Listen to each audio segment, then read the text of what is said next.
Are you ready to become awesomer? Hello everyone, this is Umar Hamid, your host, and welcome to the No Limit Selling Podcast, where industry leaders share their tips, strategies, and advice on how to make you better, stronger, faster. Get ready for another episode.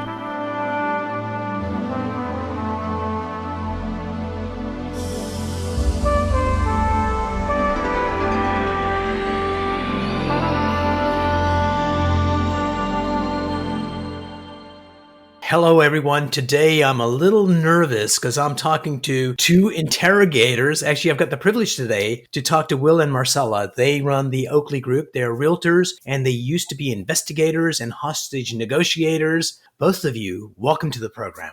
Well, thank you. Thank you very much. We're glad to be here. So the reason I'm really excited to talk to you is as investigators, you see the world in a slightly different way. And you're really looking at being cops, and this is just my hypothesis, is all about relationships. I was talking to a state trooper. I was at some event, and he was really nervous, pacing back and forth. And that's kind of odd to see a cop doing that. So I go over to him and say, "Are you going on stage next?" He goes, "Yup." As we were chatting, he was saying that, hey, when he went to interrogate someone, he went to, no matter how bad that person was, to build a relationship. And he said, as soon as I built the relationship, it just opened up whatever they wanted to say. So welcome to the program, and tell me about what made you decide to go into law enforcement.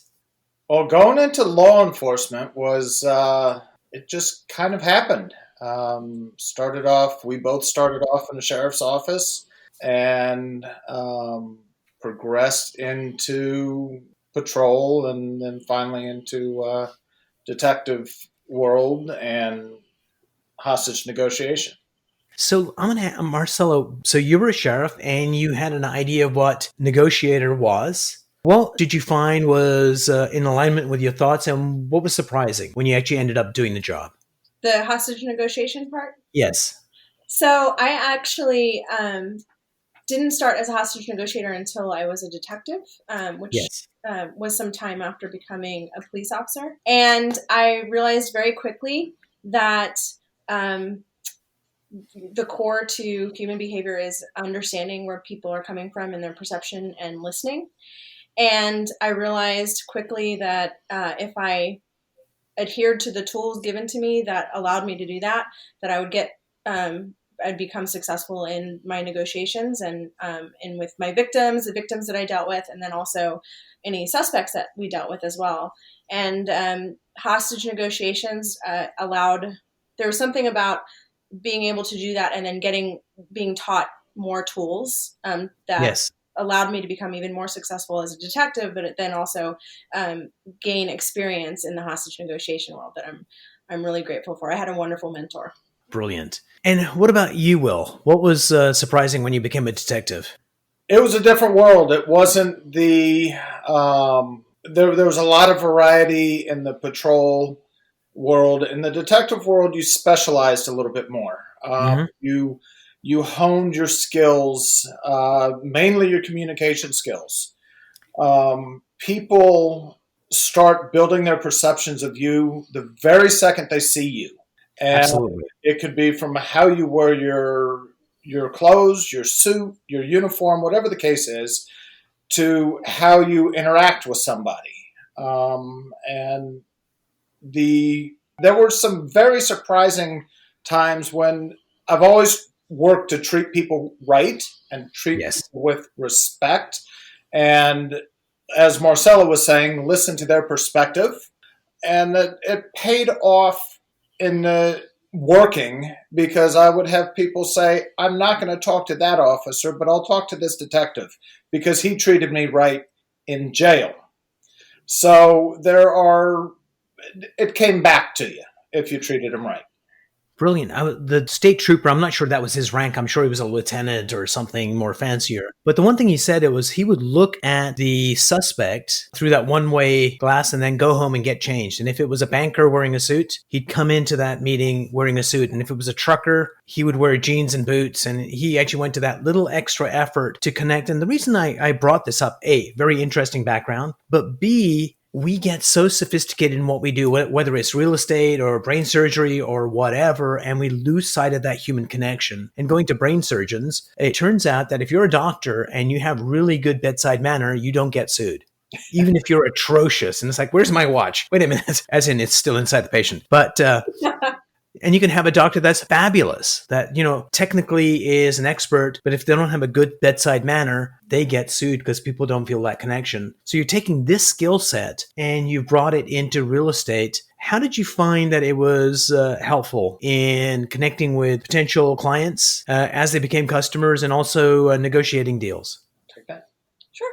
So our business model is truly based on a referral system where we are building trust with our clients, and we have put ourselves in a position of advocacy for them, and understanding what the needs of your client or the other agent on the other side and their clients are really do help with the negotiations. And you may miss so much if you don't listen. So it's really important to slow down and adhere to some of the skills that we learned as detectives to understand and listen to what's really happening in the negotiation. Brilliant. So it's a cliche to listen. So what techniques did you learn to actually allow you to listen more effectively? There are several techniques. In law enforcement, you use read technique. You use a kinesic interviewing technique, which is a lot. Could you break those down for the listeners, like what that might be? For instance, kinesic interviewing is when people tell their stories, their body language will tell what actually happened, while their words don't always do that. It's like you ask a 5-year-old, did you take the cookie out of the cookie jar? And they're saying, no, they didn't, and their head bobbing up and down. That's kinesic interviewing. Yes. To a very basic sense. So what they're saying and their body language, if it's out of alignment, something's wrong. You're not sure what it is, but you can probe to figure out what the disconnect is. Would that be a correct assessment? That would be correct assessment. Now, in real estate, we're not dealing with clients that are lying to us like we did in law enforcement. We're dealing with clients who don't always communicate with each other as to what they want and don't necessarily communicate to us what they want. So we work with them to listen to them to help them along their path. What I find sometimes is that people also lie to themselves. And I'll give you an example. It's like, I really have to have this. And as you chat with them, why do you want to have this? And sometimes the answer is, I don't know. I just thought. And so just by asking questions and connecting and listening, sometimes you can give them the epiphany they want. So they actually get clarity on what they're thinking. Do you guys find that? Yes. I think there are different tools that you can use to help you work through why someone is feeling or thinking what they are thinking. And especially nowadays when we do a lot of communication via email, text message, over the phone, and now in Zoom and in person when we can. I think it's important to ask the questions, to dig deeper and allow them to communicate even more with you, because you'll learn so much more if you just if you just dig deeper. What's kind of interesting is, I'm sure I'm going to send you some text messages and some of them are going to be, you want to do what? And just know it's autocorrect and I wasn't paying much attention. But the reason I bring it, by the way, have you ever come across Damn You Autocorrect as a website? The most funniest thing ever. It was like one of the texts from there was a guy was coming out of the clinic as his mom had, texted him, hi, honey. And he wrote back, I'm just coming out of a clinic, but autocorrect said, I'm coming out of the closet. Mom responds back, honey, your dad and I always suspected. We love you anyway. And he's like, what? But the reason I mention that is a lot of teenagers spend a lot of time stressing about what they're about to type in their text because they want to make sure that it gets communicated clearly. And there's so much opportunity not to communicate clearly just on the written word. Whereas, like you said, when I'm speaking, you can see my body language and go, what he said and what he's looking like really light and airy. So he's not being mean and it came out mean and it's like, hey, what's going on? Whereas on a text, we don't have that luxury. It's just the words that are written. Yeah. Yes. It's also, and not to add to that, but I think especially in a world that we're living in right now where there are other factors, there are a lot of other things that are happening that don't typically happen that could affect someone's mood or what they're dealing with. It's important to just learn more about where they're coming from and why. But let me also bring this a little bit into perspective. We talked about talking to a client and finding out Yes. what they want. But on the other side, we deal with two sides of a transaction. When we have a buyer client, Yes. we want to find out what the seller wants. This is negotiation. What does the seller need so that we can successfully win this contract? And that is a big part of what we do in the negotiation. And from the second we pick up the phone talking to the seller's agent, we are gathering information. What's interesting is I was actually eavesdropping on a realtor conversation with one of his clients. And what the realtor was trying to communicate was it doesn't matter how much rebate you're giving back to the buyer. What matters is what's the net you take away.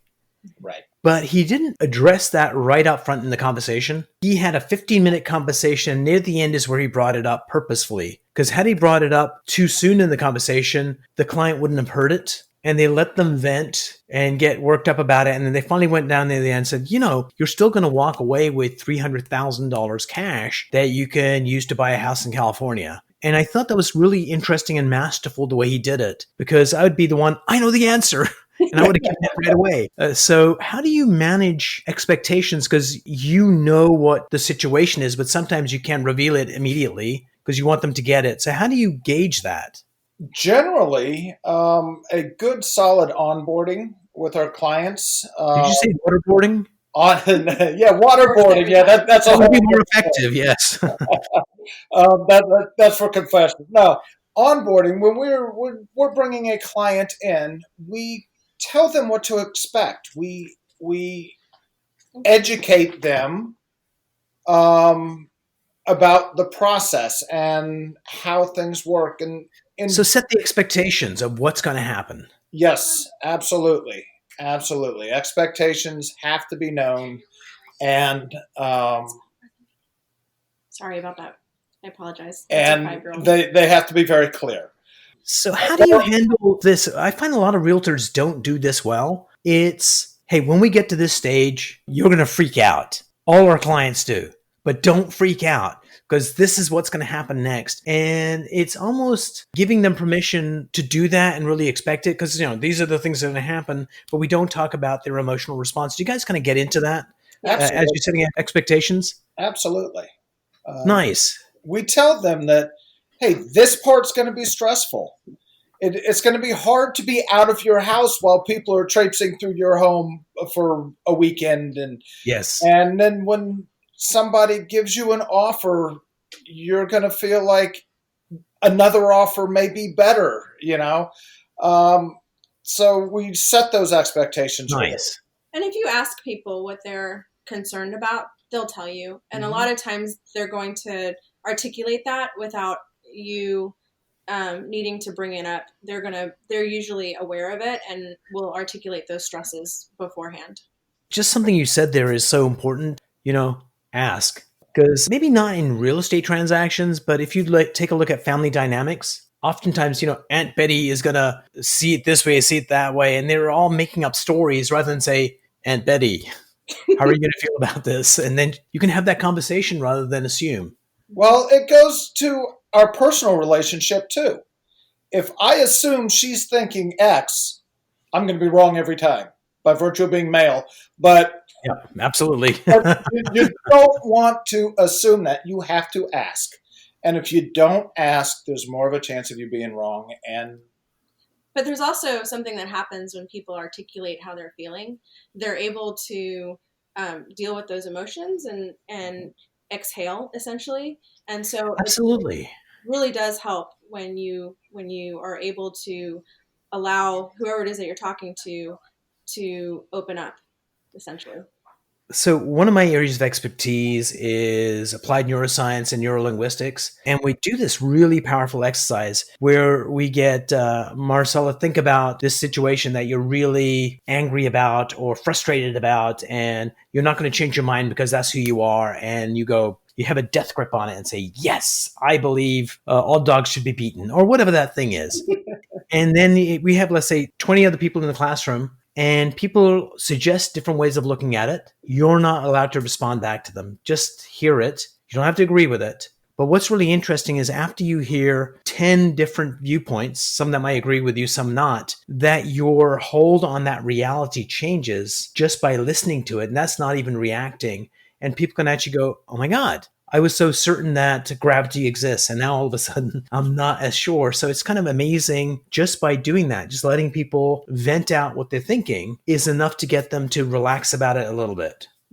Because if you try and tell them they're wrong, what happens is people grab onto it even tighter with a death grip. And if you just allow them to communicate, it opens up the world. And I'm more fascinated as to why they feel so strongly about it. That to me is more fascinating than just the way they feel about it. Why are you feeling that strongly about it? Yeah. So going back to negotiation, and you guys saw that movie, The Negotiator, right? Yes. And so just that scene where at the beginning of the movie, he's negotiating between his daughter who's locked in the bathroom and his wife. And he's saying, that's the toughest part of the negotiation. Forget about the other guys. But when you're negotiating with someone, let's say a client of yours is really, really steamed about what's happening, what the buyer's doing or what you're doing. From my worldview, if you respond in a calm voice to somebody that's really angry, that's like throwing gasoline on the fire. That if you raise your voice, not to match theirs, but come up close and still be, hey, I understand you. But instead of calm down, Marcella, we're here to help you. And if you're like really mad, it's going to make you much more angrier. Marcella, I know this is important to you. So tell me what are your thoughts on that? Should you kind of raise your voice and match them?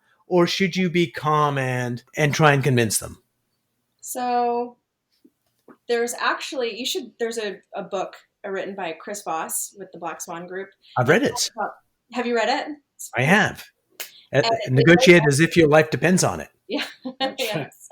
And there's a part that talks about using your tone to assist in a a Mm-hmm. And so, really? Just kidding. What's the tone there?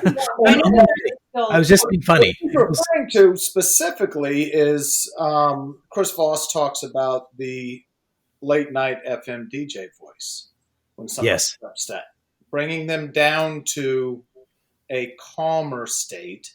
So this is where I would disagree with Chris, although he's a master at it, that if you go in to return something to a store and they have wronged you several times and you're just totally inconvenient, if you go in there really, really angry and they use that radio show voice, I guarantee 100%, 98% of people will frick out.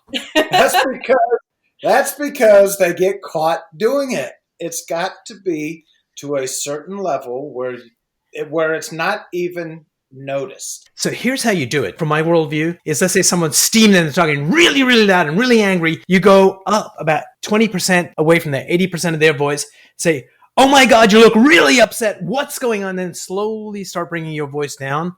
And it's human nature to go into rapport. Mm-hmm. And then you're taking it seriously because you're speaking loudly. And then they'll follow you down where you need to go. And if you get somebody that speaks really softly, speak softly and start increasing your volume and they will follow. You're about to say something, Marcella? So what I'm hearing you say is you're using your tone to grab their attention and engage them. And then you're going to use your tone to allow them to follow you. Essentially. So in a sales situation, absolutely. In a sales situation, I might go into rapport with Will and we're just going to chatting about whatever we're chatting about. And I will be matching and mirroring Will. Mm-hmm. And when I think there's enough rapport and Will's got his fingers like pressed against each other like Dr. Evil, and then I would be in the same pose and then I would just change my pose. Mm-hmm. And if Will follows me, I know there's trust and we can move forward into the sales conversation. But if I change my body posture and Will doesn't follow, then I know there's still a barrier in trust. So humans are fascinating. We are so hot wired to be in rapport with people. Sometimes when I have a workshop, I'll get people that have opposing views. Somebody that says absolutely 100% abortion should be banned no matter what the reason, and they're not going to change their viewpoint. Then you get somebody that's totally the opposite. And I tell them to go into physical rapport, have a discussion around it, have an argument around it. And it's super hard for them to do that because you can't fight with somebody that's in rapport with you. Then I get two people that think the Baltimore Ravens are the best team ever. And I say, have that conversation. But Marcella, I want you to have a different body posture than Will as you're having this conversation. And you might be like, this Will is not, your arms will force themselves to go into rapport. Humans are fascinating. Well, if we sat in this conversation and had a scowl on our face the whole time and arms crossed, we were going to make you uncomfortable in this conversation. We're not going to have open dialogue. Absolutely. Things down. And so what I would do in that case is hang up. No, what I would do in that case is to go into that same body posture and stay there for a little while and then slowly start winding it out. So tell me, you guys are a small team right now. Are you looking to grow?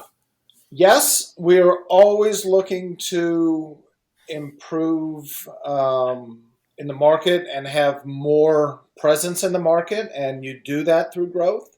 We want the right people, though. We want people who we train negotiations in our team. We train communication.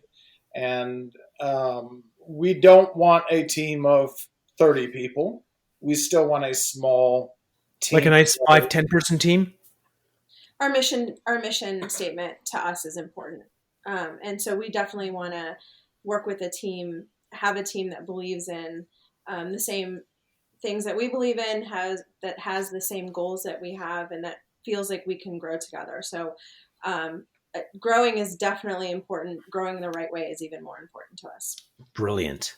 Guys, it was a fascinating conversation, and thanks so much for spending time with me. Well, thank you. Absolutely. You're fascinating. Thank you. Is an honor. I appreciate it. We both do. We appreciate it. Thank you. Brilliant.